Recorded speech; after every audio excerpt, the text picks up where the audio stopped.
Earlier in the program, we announced the election of Calvin Butler as the chair of the Greater Baltimore Committee Board of Directors. Calvin Butler is Senior Executive Vice President of Exelon and Chief Executive Officer of Exelon Utilities. In that role, he oversees Exelon's 6 local electric and natural gas companies. Together, they form the nation's largest utility company by customer count, serving approximately 10 million electric and gas customers. Butler serves as vice chair of each utilities board and is a member of Exelon's executive committee. He also serves on the boards of M&T Bank Corporation and M&T Bank, its principal banking subsidiary, and is board chair of the Gridwise Alliance, an advocacy organization promoting modernization and innovation for the nation's electrical grid. He previously served as CEO of BGE from 2014 to 2019. Prior to that role, he was BGE's Senior Vice President of Regulatory and External Affairs. He also previously served as Exelon's Senior Vice President of Corporate Affairs, Chief Human Resources Officer, and held other leadership positions at Exelon and BGE's sister utility, ComEd, Chicago. This year, he was named among Black Enterprise Magazine's most influential Black executives in corporate America. Calvin has been a member of the Greater Baltimore Committee Board of Directors for a number of years and has served as a member of the Executive Committee and one of our vice chairs for the past 4 years. It is my honor to present the 32nd chair of the Board of Directors of the Greater Baltimore Committee, Calvin Butler. Thank you for that kind introduction, Don. It's an honor to be speaking at today's annual meeting. I've been asked today to give the chair's message, my first official act as chairman of this important organization. But before I do, I want to first congratulate my friend, Diane Bell McCoy, on receiving the Regional Visionary Award for her tireless work in educating all of us about the long-standing effects of structural racism on our community. Whenever there has been an issue involving discrimination or racial inequity in this city, or an opportunity to advocate for our most underserved communities, our most unsung citizens, Diane is always right there, working hard, ringing the bell, and waving the flag for equity until something changes. I can't think of anyone else who I'd rather have with me in the fight for racial and social justice. So again, congratulations, Diane, on this much-deserved award. I also want to thank the Board of Directors for electing me chair, following in the footsteps of my good friend, Paul Taberzi, whose service and leadership has set a high bar for me and anyone who comes after me. We have our work cut out for us. Paul, I thank you for your commitment to the greater Baltimore area. I was listening to the wonderful message that Omar shared with us just a few minutes ago, and one particular word kept popping out in my mind. That word is interconnectivity. When I think of this word, here's what comes to mind. As the CEO of the largest regulated utility in the United States, I first think about how we are all, every one of us, connected just because of the way electricity and gas work. You don't have to be an expert in the energy industry to know that in order for your utility to get power from the grid to your home or business, there has to be a connection between the two. Every consumer, each home or business is connected, literally, through a wire or a pipe. So in the most fundamental of ways, the delivery of safe, reliable electricity and natural gas requires a basic understanding of the interconnectivity of it all. This idea applies on the social side as well. In our families, in our neighborhoods, in our workplaces, in our communities, interconnectedness is equally as critical as it is when we're talking about getting power reliably to 10 million customers 24 hours a day. Just as it would be problematic if we tended to take care and the upkeep of the grid, but never gave any thought to the wires and pipes coming into the homes, it's just as problematic to serve the needs of one group in our society at the expense of another. Favoring one group over any other causes societal challenges that limit progress for individuals, communities, and cities. We must all be in this together, interconnected. That fact was driven home to me in a very personal way after George Floyd was killed in late May. I remember over the weekend listening to 24/7 news coverage and waking up Monday morning just tired. I called my chief of staff and I said, cancel my meetings for the day. I need time to just sit back and reflect.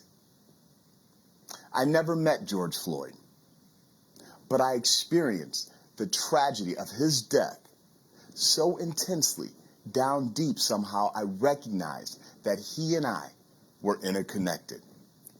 Taking time to reflect was crucial. It was what I needed to do, to sit down and make space for my own thoughts and feelings. Taking that time for myself allowed me to take a step back and then be there for others to say, what do I need to do to lead through this moment, to be a better listener, sit back and engage in authentic conversations with people, and then say, what are we going to do about this? Immediately after George Floyd's death, the GBC issued a statement. In this statement, we publicly said, and I quote, "It is our responsibility to ensure that this injustice drives positive action to address centuries of failures. This will require meaningful changes of attitudes in our personal and professional lives," end quote. I want to highlight the phrase real, meaningful changes. That's so important, but not just in attitudes and not just in the words we say, because we can't just keep having conversations. Dialogue around these issues has to have some action, some deliverables tied to it, and accountability, because that's how you move things forward. That, to me, shows progress, because a lot of talk is just that, talk. And that makes you feel empty afterwards. Not to mention, if we just keep talking and talking without any action, 3 years later, we'll be in the same space we're in today. Unfortunately, and this might be tough to hear, some might say that very thing about us right here in Baltimore. After the death of Freddie Gray in 2015, many of us, including me in this city, vowed to do things differently. Many of us here in this meeting vowed to do things differently. 5 years after Freddie Gray, and you have to ask the question, are we much different? What did we do? Money was given, organizations were set up, but what did we really do? And that's the question that people in our community are asking us. What did we really do? Since the 1950s, the GBC for many years has served as the voice of the business community that is asking the tough questions. We are privileged to be the leaders chosen to develop solutions to the problems that affect both of our region's competitiveness and its viability. But a lot has changed since the 1950s, and our community has evolved. As our collective understanding has evolved, the GBC will need to continue to evolve. If we don't, we'll get left behind. Just as I took time out to ask myself what kind of leader I needed to be after George Floyd, we at the GBC have to ask ourselves critically, are we engaging all segments of our city and region to really drive an agenda of equity, inclusion, and opportunity? Are we really seeing ourselves as business leaders interconnected with all of our neighbors in all of our communities? Have we fully embraced the idea that we are truly our brothers and our sisters' keeper? I would say that the GBC has an even more important role to play in the overall progress in our city and region than ever before. That's never been more evident than in the current social political environment. It's never been more clear than in the midst of a global pandemic that has ravaged businesses all over our country, including and especially in our own metropolitan area. What does that mean for us as business leaders? I believe Baltimore is ripe with talent, energy, ideas, and leaders. We have the tools we need right here. But sometimes we're too siloed in our efforts. Individuals can't do it alone. There has to be an organized and intentional spirit of collaboration amongst all of us who share the same goals. GBC can be that great convener if we choose to step into that role. Together, we can focus on critical topics such as the digital divide, workforce development, education, fair housing. Together, we can find the best and brightest in our community who are making a real difference and support them. To do that, we'll need to adopt new behaviors that support collaboration, the reaching across our divisions to link up with others, even those who are unfamiliar to us, or maybe, and even especially those who are unfamiliar to us. I'd like to tell you a story. I'm a member of this golf club, and one Sunday afternoon, I'm sitting out there and I'm getting ready to go play my round, and Tom Friedman walks by in the parking lot. He had just finished his round, and he leans over the rail that divides the parking lot and the driving range, and he yells to me, "Calvin, can we play golf together?" Now, I had known Tom for several years in passing, saying hello because we serve on the board together, but never in that 6 years have we ever played golf. Tom said, "Do I have your phone number?" I said, "I don't know," but I gave it to him.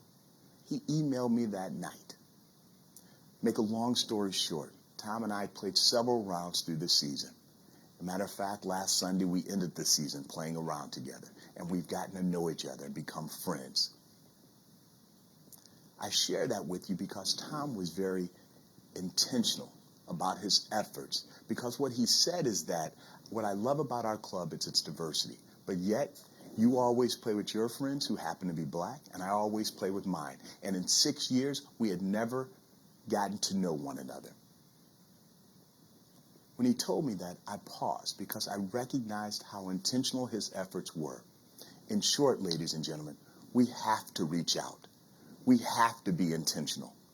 Practically, there will be some key activities as we will undertake this year to start us down that path of intentionality and greater collaboration.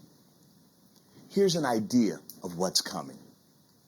We will be conducting a thorough review of bylaws, policies, and procedures to ensure that they are inclusive. All GBC staff and a majority of our board will undergo formal racial equity training. The board of directors will adopt a set of principles and code of conduct committing to practices of racial equity and social justice, both personally and in our businesses.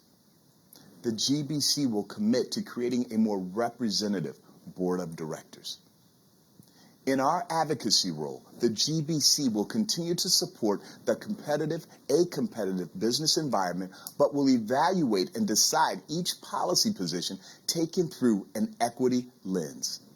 And to support other GBC member companies and non-member companies to embrace racial equity in the workplace, the GBC will conduct a series of programs to educate and provide the necessary resources needed to create an inclusive business environment. Fellow members, we have to be intentional about our efforts to drive change. We cannot remain static. We cannot remain silent. That, to me, is how you provide leadership. We are the leaders to do it. Let's lead by example.